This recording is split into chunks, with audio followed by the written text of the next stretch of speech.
बेटी और बहू। कांता देवी अपने 7 साल के पोते के साथ क्रिकेट खेल रही थी। अंशु कह रहा था, दादी आप बॉलिंग करो।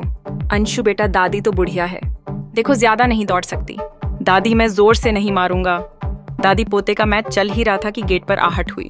देखा तो अंशु की बुआ कामिनी आ रही थी। बुआ। अंशु दौड़कर बुआ की पैरों से लिपट गया। झट से बुआ के पैर छूकर कहा, बुआ आप इतने दिनों बाद क्यों आए? बुआ ने पर्स से अंशु को उसकी फेवरेट चॉकलेट निकाल कर दी और प्यार से उसे पूछा, कैसा है मेरा बच्चा? जवाब में अंशु ने गर्दन हिला दी। कामिनी ने माँ के गले लगते हुए कहा, कैसी हो माँ? माँ मुस्कुराती हुई बोली, मैं ठीक हूँ। तू आज कितने दिनों बाद आई है? अरे माँ, बैंक के जॉब का तो तुम्हें पता ही है, छुट्टी मिलती कहाँ है। कांता जी बिटिया के लिए चाय नाश्ते का इंतजाम करने लगी।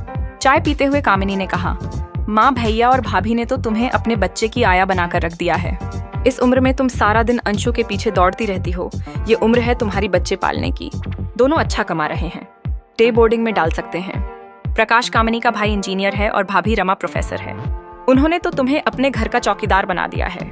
कांता देवी ने कहा, अरे कामिनी, तू ये क्या बातें लेकर बैठ गई है?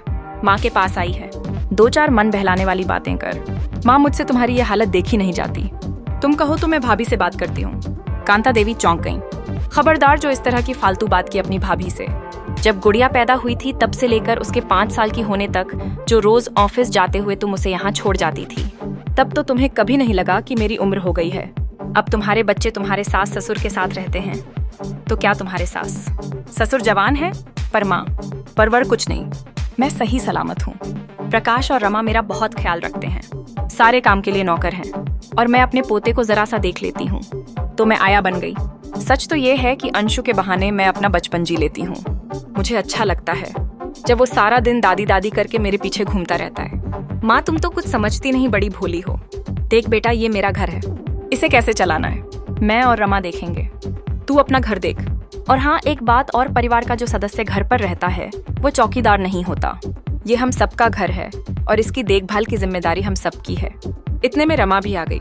उसके चेहरे पर थकान झलक रही थी। कामिनी को देखकर मुस्कुराई, पैर छूकर बोली, दीदी इस बार आप बहुत दिनों बाद आई हैं, सब कैसे हैं घर पर? कामिनी बोली, सब ठीक है। अरे माँ, आप मुझे फोन कर देती तो मैं पंडित के यहाँ से दीदी के फेवरेट समोसे और रसमलाई ले आती।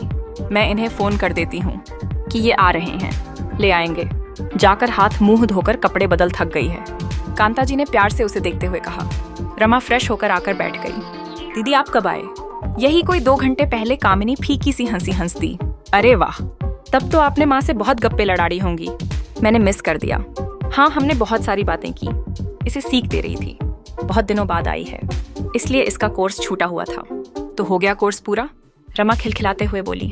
नहीं, अभी थोड़ा बाकी है। कांता जी हंसकर बोली, अरे दीदी, माँ एक बहुत अच्छी टीचर हैं। वह जो भी सिखाना चाहती हैं सिखाकर छोड़ती हैं। कामिनी दोनों का मुंह ताक रही थी।